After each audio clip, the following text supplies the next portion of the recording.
toi qui commences. Voilà, c'est parti. Oui. Bonjour Volsi, bonjour à toutes, bonjour à tous, à ceux qui nous écoutent.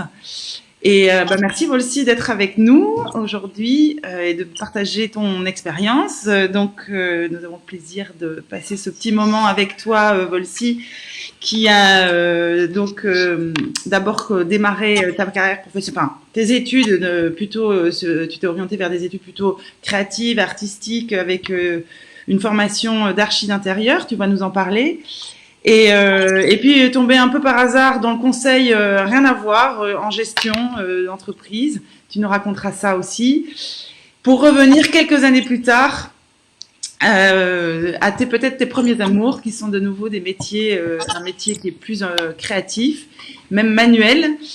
Et voilà, donc on a plusieurs personnes qui commencent à nous suivre et qui sont donc prêtes pour t'écouter, Volsi. Donc je te laisse te présenter et voilà, et nous dire un petit peu comment tout ça a commencé. Bonjour Valentine, bonjour à toutes, bonjour à tous. Mon parcours initial, effectivement, j'ai fait du dessin et j'ai fait une école d'architecture de la mairie de Paris, donc pas du tout des PLG, mais un peu d'architecture quand même.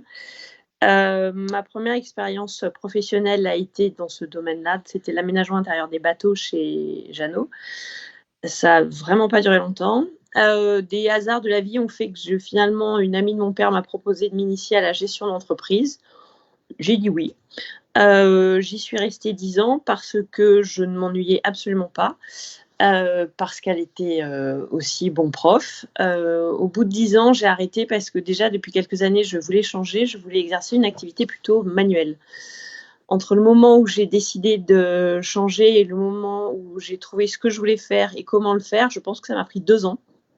Alors qu'est-ce qui s'est passé? Parce que voilà, qu'est-ce qui a été le déclencheur d'un changement, disant voilà, parce que c'était un métier varié, tu me disais que tes Oui, 10 oui. années dans la gestion, c'était varié, tu avais des clients différents, c'était intéressant, ça t'a appris plein de choses, mais à un moment, tu sentais quand même que c'était pas. C'était quoi en fait le déclic?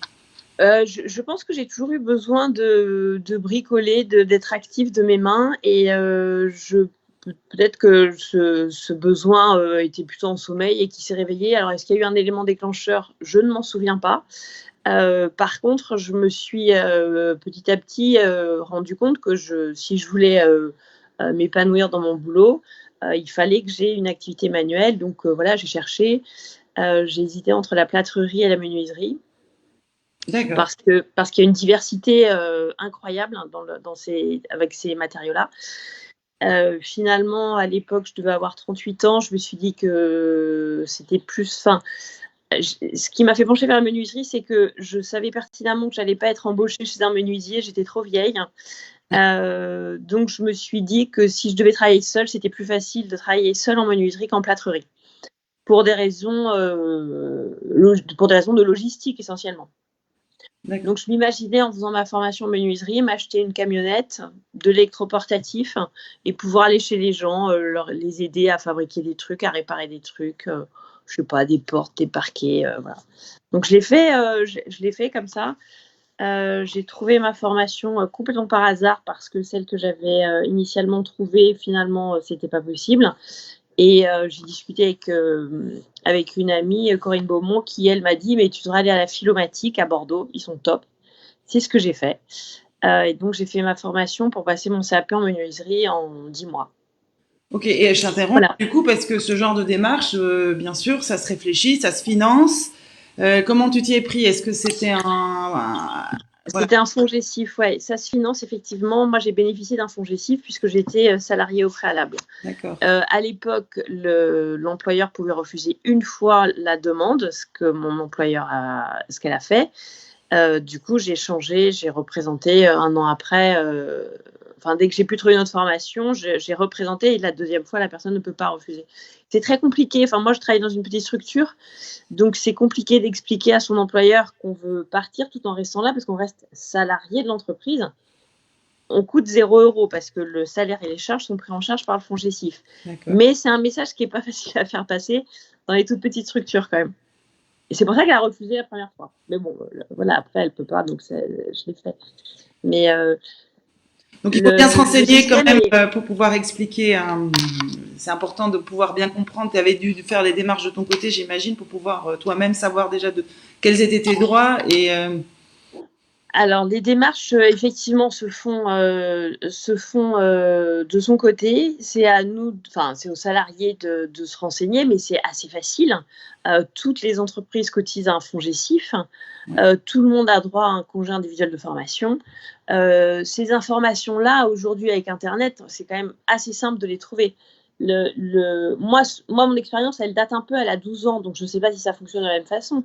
Mais à l'époque, il fallait trouver l'organisme de financement, donc moi, c'est un fonds GESIF, l'organisme de formation, préparer tout son dossier, et on ne savait qu'en dernier recours, c'est-à-dire une fois qu'on avait prévenu son employeur, si on était éligible ou pas. Enfin, on est tous éligibles, mais si cette formation-là était financée ou pas. D'accord. C'est ça qui est un peu, Ouais. voilà. Mais bon, on a quand même cette chance en France de pouvoir faire tout ça, c'est incroyable, mais Ouais. incroyable. Bah oui, oui, c'est sûr que voilà, on a les droits. Donc du coup, c'est toi qui as fait les démarches, tu t'es renseigné sur tes droits, tu as présenté ton dossier, t'en as parlé ton projet à ton employeur qui donc a mis un temps. Alors quand tu dis que tu as mis 2 ans à trouver la formation, c'est parce que tu savais que tu voulais changer, mais tu savais pas vers quoi ou qu'est-ce qui a Euh, pris tant de temps finalement?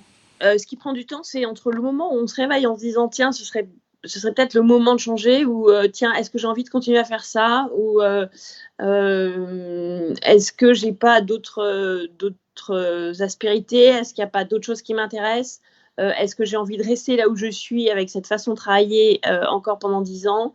Voilà, c'est des questions existentielles, je sais pas, mais c'est des questions que on peut être amené à se poser au bout de 10 ans dans la même boîte, ou Bien 10 sûr. ans le même métier. Et du coup, tu t'es fait accompagner pour ça ou c'était là pour le coup, c'était une réflexion personnelle avec des échanges avec ton entourage, tes proches qui t'ont permis d'avancer ou Là, c'était surtout des réflexions personnelles et avec mon entourage. J'ai pas été accompagnée particulièrement D'accord. parce que j'ai l'impression que l'accompagnement a explosé sur ces 5 dernières années. J'ai l'impression que c'est beaucoup plus accessible, connu, facile, où j'avais peut-être pas les bonnes infos à l'époque, peu importe. Moi, j'ai pas été accompagnée. D'accord. Mais j'ai eu la chance d'être soutenue dans mon entourage proche.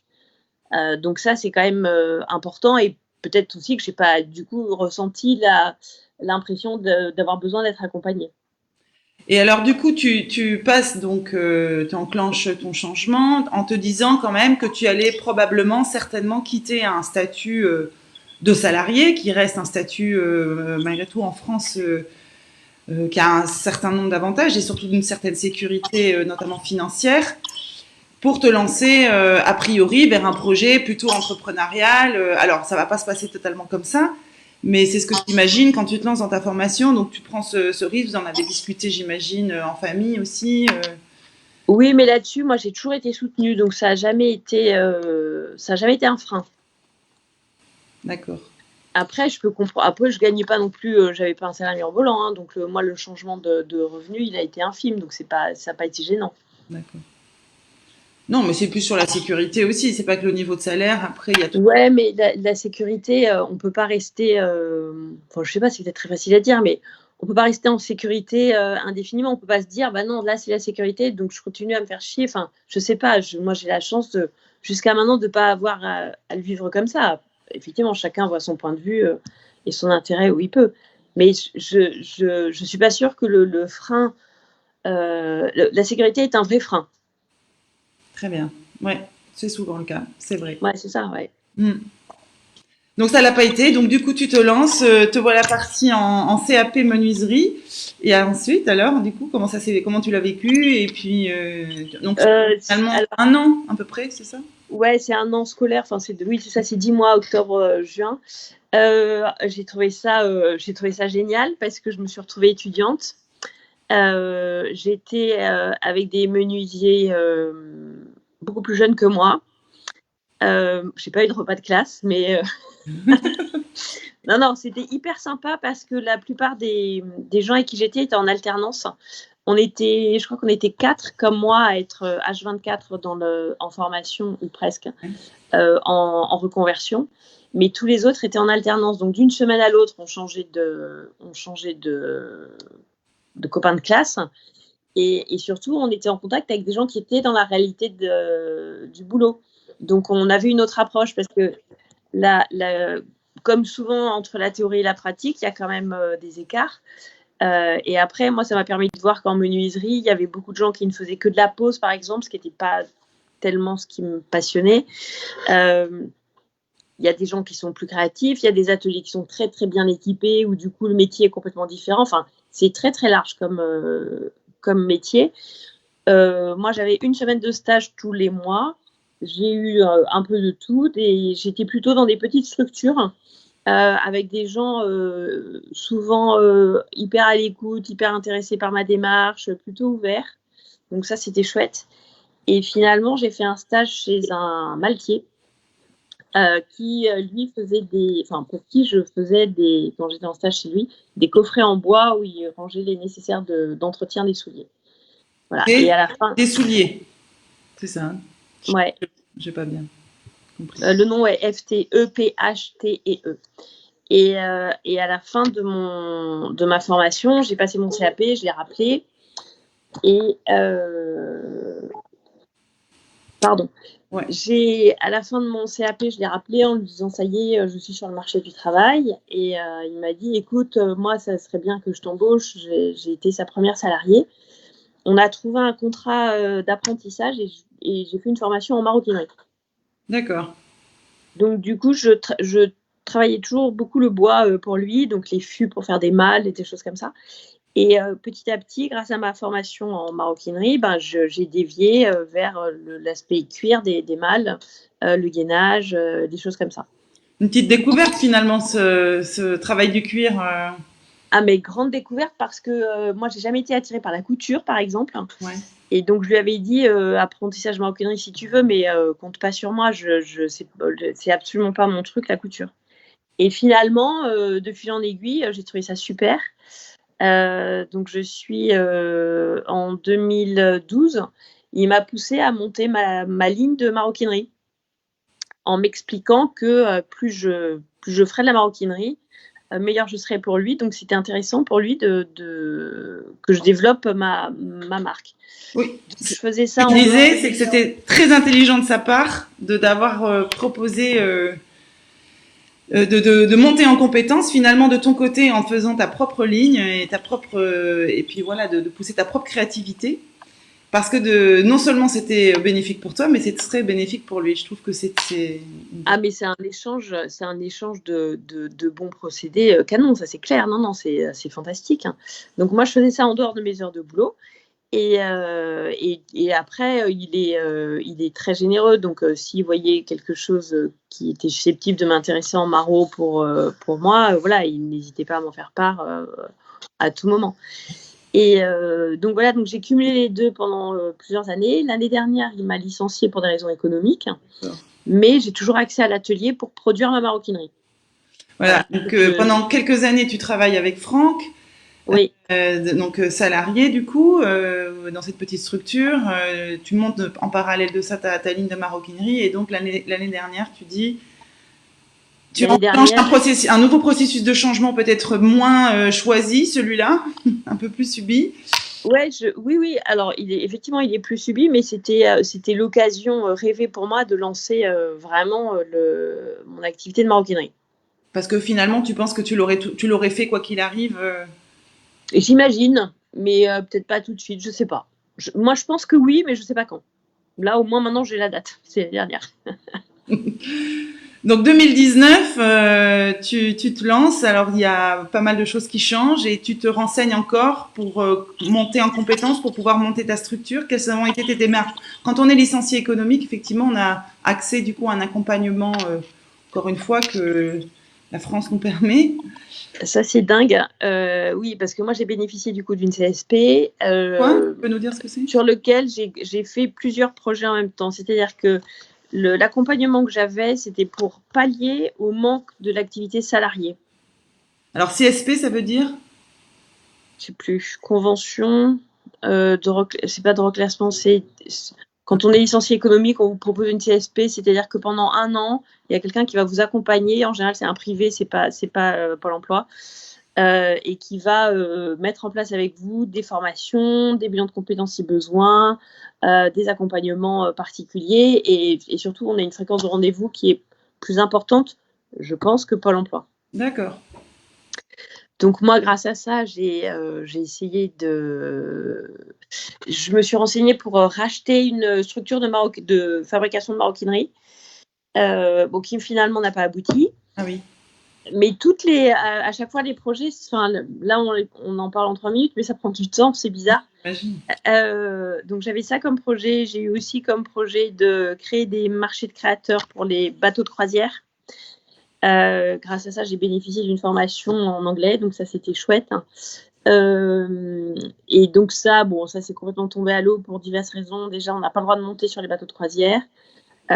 Ensuite, tout ce qui est développement touristique avec le Covid, comment expliquer, c'était moins à la mode ces derniers mois. Mais ça va, il va falloir que ça reprenne, donc il va falloir que je m'y repenche. Donc voilà, et j'ai bénéficié également d'une formation pour créer mon site internet. Donc là, c'était pour la maroquinerie. J'ai fait une formation également à la Chambre de commerce, 5 jours pour entreprendre. Donc ça aussi, c'était très, très intéressant. D'accord. Ce qui est super dans ces accompagnements, c'est que quand on est licencié, on est un peu... Alors, moi, je ne me suis pas sentie abandonnée, mais je peux comprendre qu'on ressente ce sentiment. On est accompagné et surtout, on peut s'inscrire à plein de formations où on rencontre des gens qui sont comme nous. Du coup, ça permet d'échanger, Je trouve que pour tout projet, il ne faut jamais rester seul.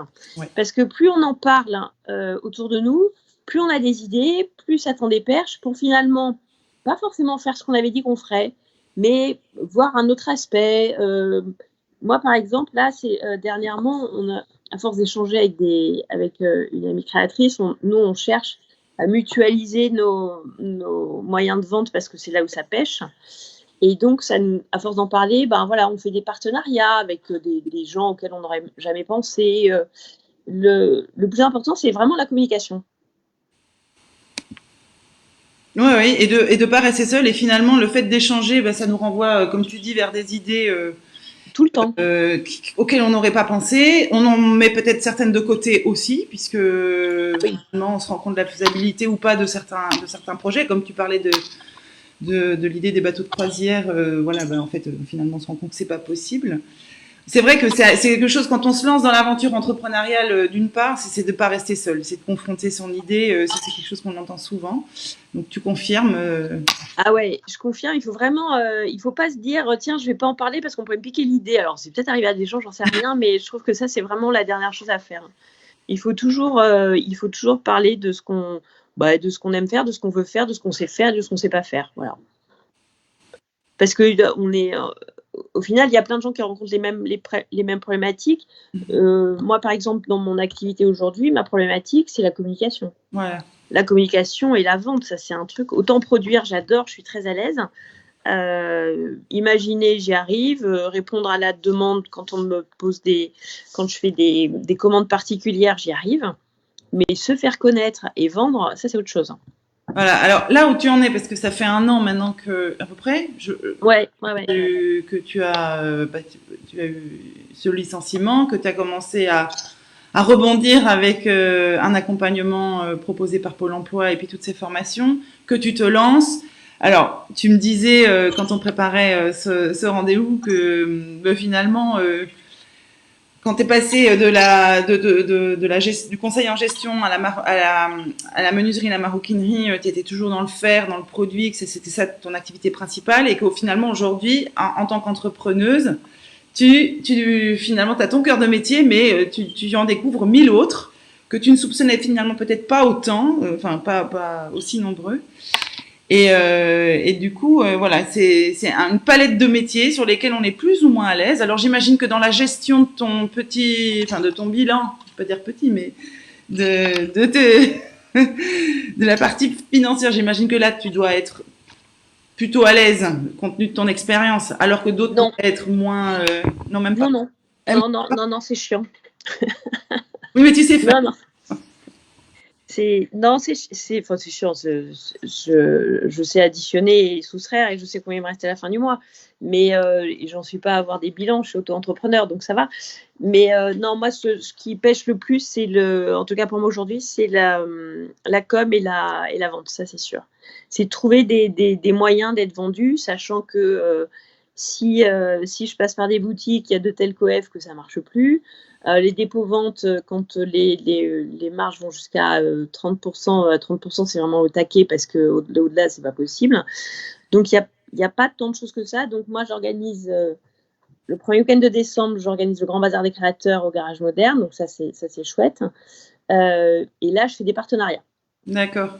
Et les partenariats, ça, c'est bien. Bah, tu vas nous parler un peu de ton actu et de ce qui se fait. Donc, tu dis, voilà, les partenariats finalement. Parce que là aussi, je trouvais que c'est intéressant de discuter, c'est que tu t'es lancé quand même sur un métier made in France. On est en plus avec ce qu'on vient de vivre, oui. Tous beaucoup plus sensibilisés à ce qui est produit localement et l'intérêt et l'importance que ça a de soutenir en fait la production locale.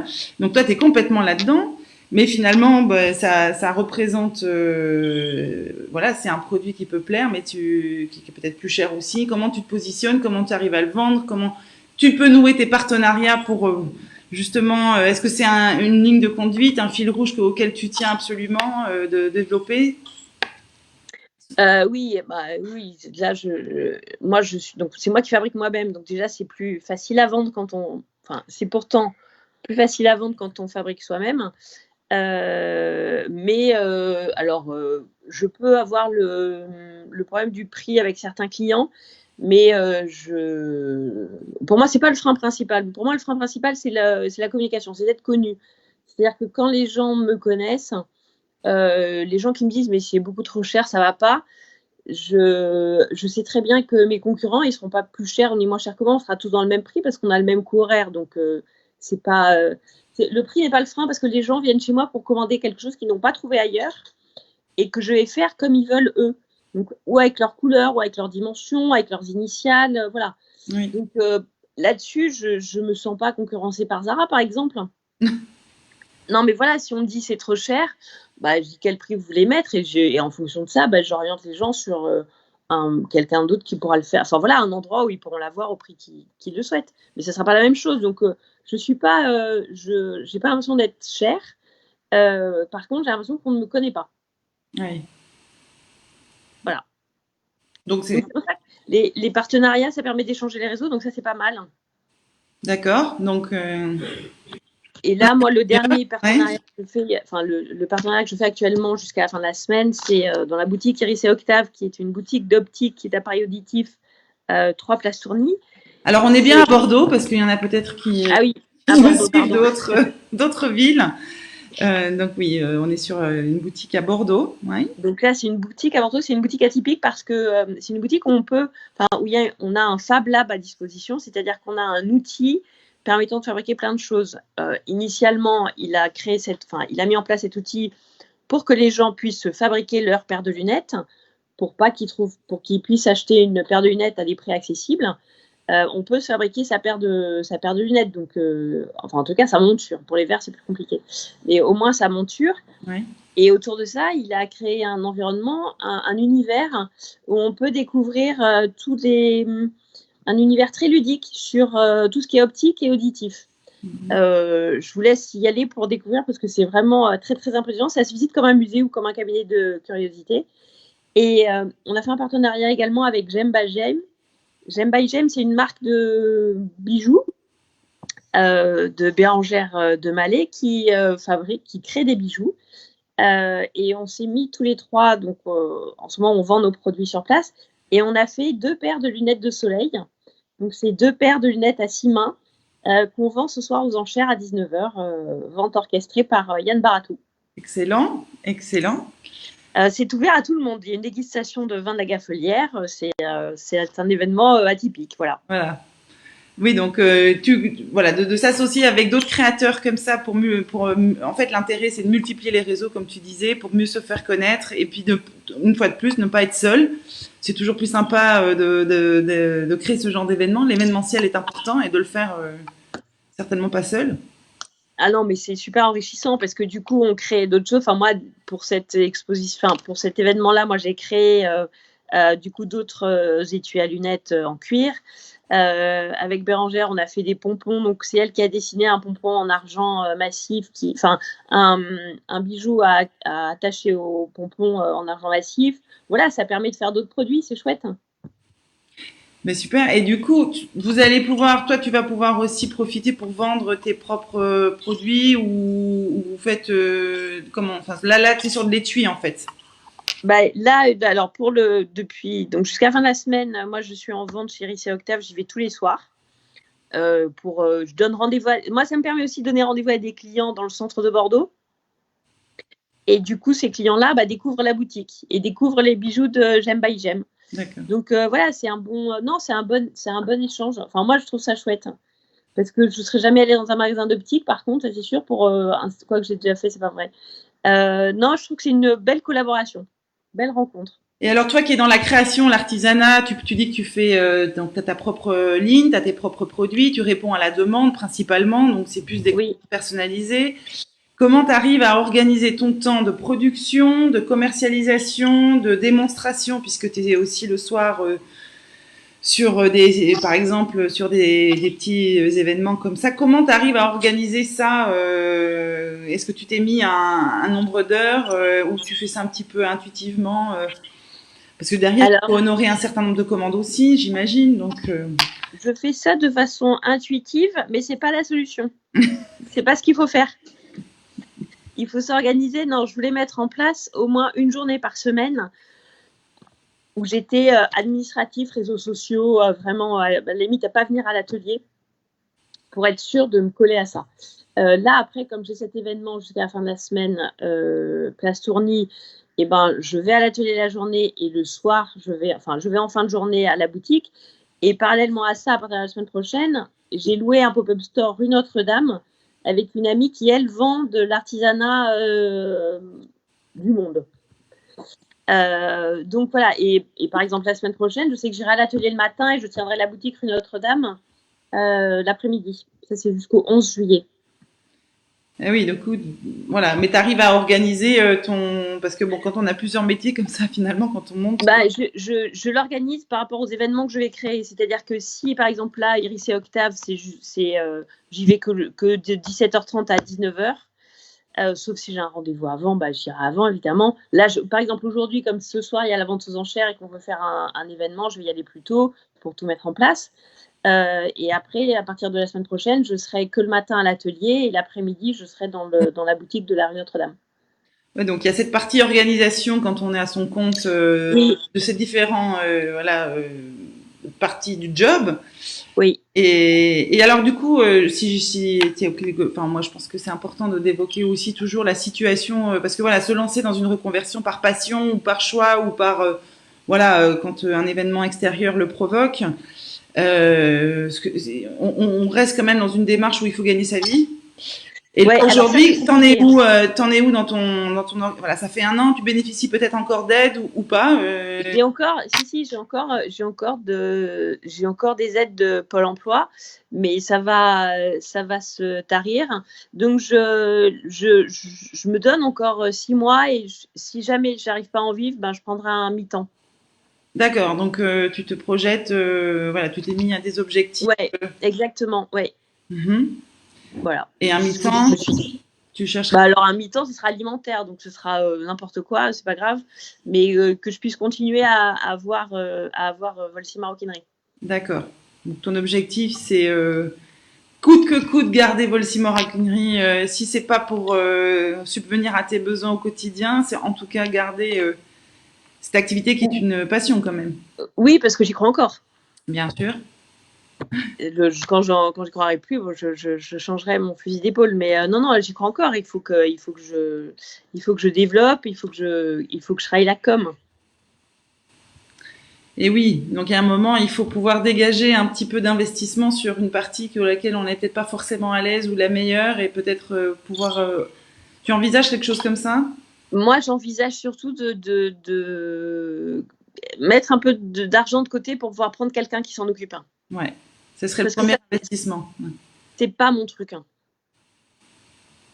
Après, c'est bien aussi de connaître ses limites. Hein. Oui, oui, tout à fait. Quand on n'a pas le choix, on fait tout. Mais dès qu'on a un peu de choix, si on peut externaliser ce qui nous pèse, parce que comme on n'est pas bon, on passe plus de temps, on perd du temps quand même. Mmh. Bah, voilà, c'est mon point de vue aujourd'hui, on en reparle. Oui, oui, oui.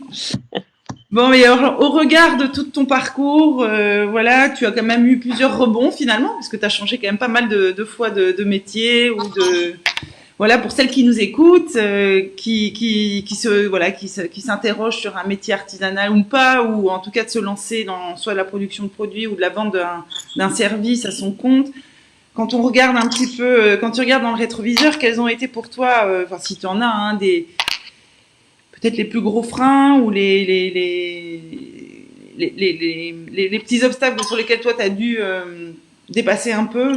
Tu dis que tu as été bien entouré, tu as toujours été soutenu, donc c'est pas forcément ça. C'est... Ouais, moi je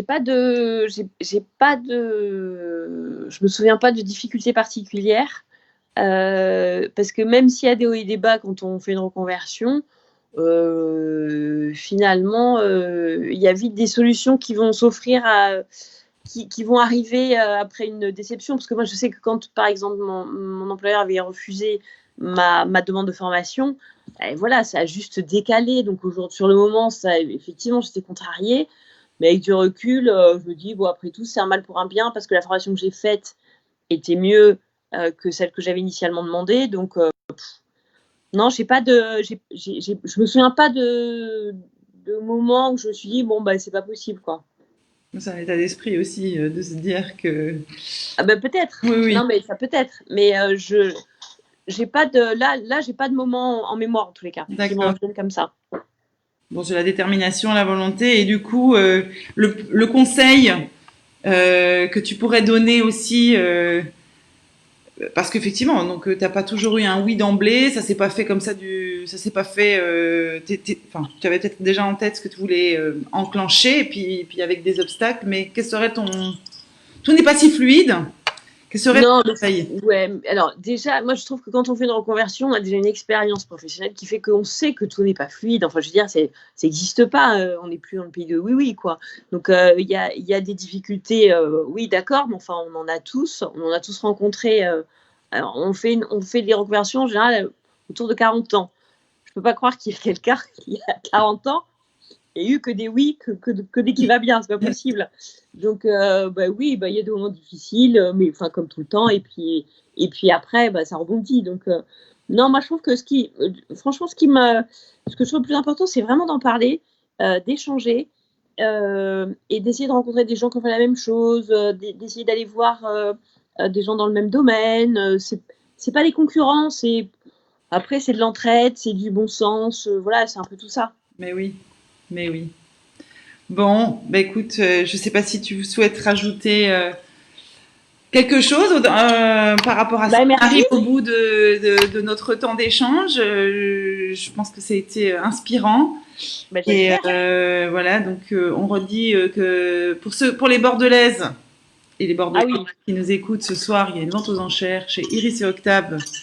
Place Tourny à Bordeaux. À Bordeaux, et sinon, on peut retrouver toutes ces créations aussi sur ton site. Volsi-maroquinerie. Voilà. .fr. Donc voilà, merci à celles qui nous ont écoutés, à celles et ceux qui nous ont écoutés, et n'hésitez pas à partager cette vidéo sur vos profils, ou à taguer peut-être des amis ou des personnes de votre entourage qui seraient peut-être susceptibles d'être intéressées par le témoignage de Volsi. Et voilà, merci à toutes, et puis rendez-vous mardi prochain pour un nouveau live, un témoignage de reconversion réussie sur la chaîne de Professionnels. Merci Volsi, merci beaucoup. Bonne continuation, et encore bonne journée. À bientôt. Au revoir.